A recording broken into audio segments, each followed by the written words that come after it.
Hi, I'm Mark. I'm from Getaway Trekking. I've done the trek 25 times, and these are the style of shoes that I use that I find very comfortable for me in Kokoda.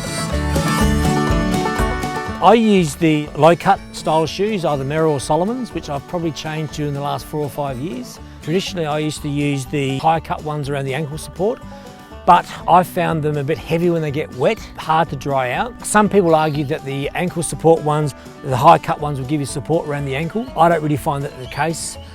I probably find that a lot more trekkers nowadays are using this style of footwear as well as wearing your gaiters. You really always need gaiters. You need to have gaiters around you to stop stones and mud getting into your shoes, so you need to have gaiters. But I'll always wear these with gaiters. With your gaiters, you don't need to buy expensive ones. You can go to Bunnings, you can go to anywhere and just buy a cheap gaiters that go around, as long as they cover so no mud and stones gets in. But I find these are very good because they're lightweight.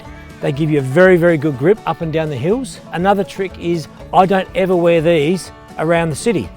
I only wear these on the grass or up and down the hills. If I'm wearing other shoes, I'll wear my sand shoes training. So often when I go training, I'll actually in my rucksack take a pair of sand shoes, plus I'll take these. So if I'm walking for 1 or 2 Ks, for example, a few hundred meters on the road, I will stop and put my sand shoes on because I want these to have very good grip in Kokoda.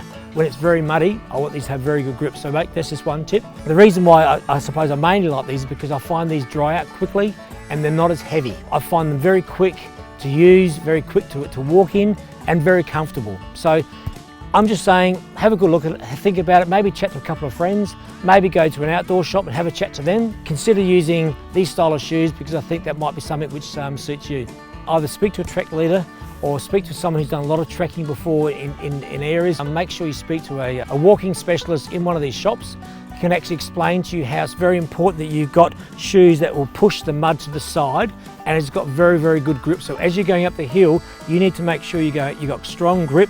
See here, this is push it out to the side. So as you're pushing into the mud, it's giving me a lot of traction, okay? Do not get shoes that just go, the lines are going across like that. They're running shoes. Perfect for running on doing a city bay or running to Manly or whatever. They're not good for Kokoda, all right? The Dunlop volleys, fantastic for playing squash, but they're not ideal for walking in the mud. Mainly it's mud, but there's lots of tree roots. You've got to be careful with tree roots because they can be quite slippery and you've got to be very careful. So as I'm walking with my groups, I'll always spend a bit of time in the first few days highlighting the sort of areas that I'm walking on, but what I'm being very careful not to put my foot on. Slippery rocks, moss rocks, slippery tree roots, moss tree roots. So I'm making sure that we educate trekkers, especially going downhill. Going uphill doesn't seem to be a problem, but a lot of people when they're going downhill, you've got to be very careful you don't slip and put your foot in the wrong spot. So what we do is we actually encourage our trekkers to follow the guides, the porters, the local boys. You watch where they put their feet.